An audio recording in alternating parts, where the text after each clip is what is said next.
Good day, folks. Everything new under the sun. As we talk about Bible prophecy on this channel, and we realize that we're coming into the last days, we also realize that we went through a period of time in history where there was a lot of apparent wealth. I won't say actual wealth necessarily, but apparent wealth since World War II, and a world view that everything was awesome, and that wealth just kept increasing. And I watched this video from WRANGLERSTAR 2, this on his second channel, WRANGLERSTAR, Cody, talking about the death of the middle class, preparing for what's next, and he happened to agree with what I believe is the case, where we're moving back to a time prior to World War II, back in the olden days, where you would live in community with family members. You wouldn't live just one single, parents and children sort of family.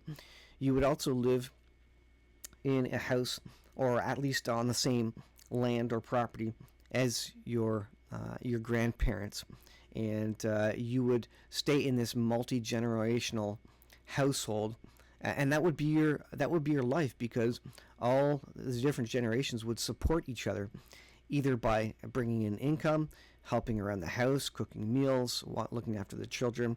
And he talks about this in this particular video, and I agree.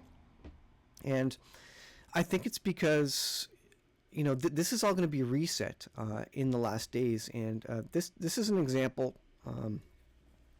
of where we're headed. NATO Head says wartime mindset needed, redirect pensions, health, social security to military spending. So we're all going to get a lot more poor. We're going to kind of reset to where the world has been for for the rest of, or for the last 6,000 years, where you have had multiple generations living under the same roof, supporting each other, because that was a social network. That was kind of the government health care, if you will. It came from your own family. You supported your own family. You didn't send them off to old folks' homes. You didn't rely on Canadian Pension Plan, CPP, or a social security net provided by the government, the nanny state. That was provided by families. And somehow we've gotten to the point where we've pushed our old folks out to old folks' homes, and we just let the government worry about them, let the government take care of them. That was never how it was. It was only, since, the last 70, 80, 100 years, where we thought we were so rich that we could just let the government do everything for us and take care of us. And again, that's never where it was. And that's why society has went downhill. That's why our debt has grown. Trillions of dollars worth of debt in the United States. I don't know what it is here in Canada. Probably at minimum billions. I don't know, maybe up to the trillions. That's because this way of life was never sustainable. Having the government pay for everything, even with increased taxes, was never sustainable. And the government is not going to do as good a job as you can taking care of your parents as they grow older.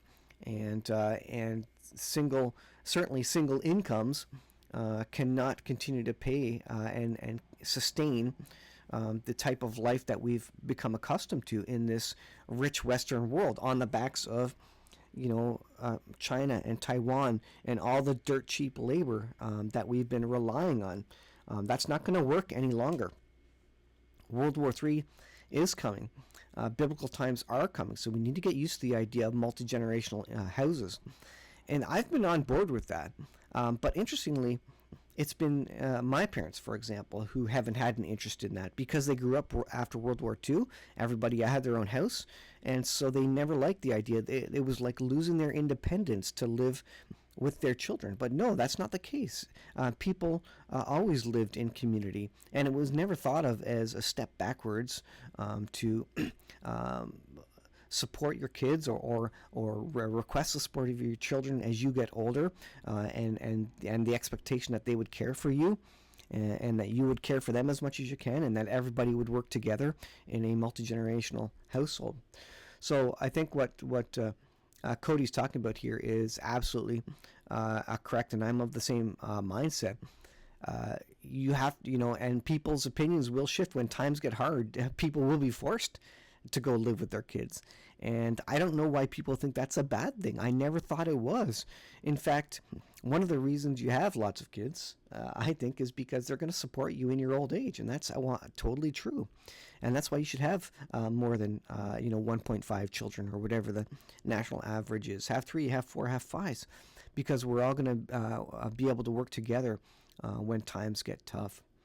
So, a little message there, I think, the main point being, change your mindset, because this is going to be a reality, I think, for us before the Lord returns, when things get tough. And this is going to be the only way we survive in community, whether it's with your neighbors or with your multi-generational family in the same house. By the way, you look at the immigrants, those coming from India and other more populous nations. What are they doing? They're packing 10, 15 people into the same house. That's because they are living the life that we in the West would have lived 100 years ago.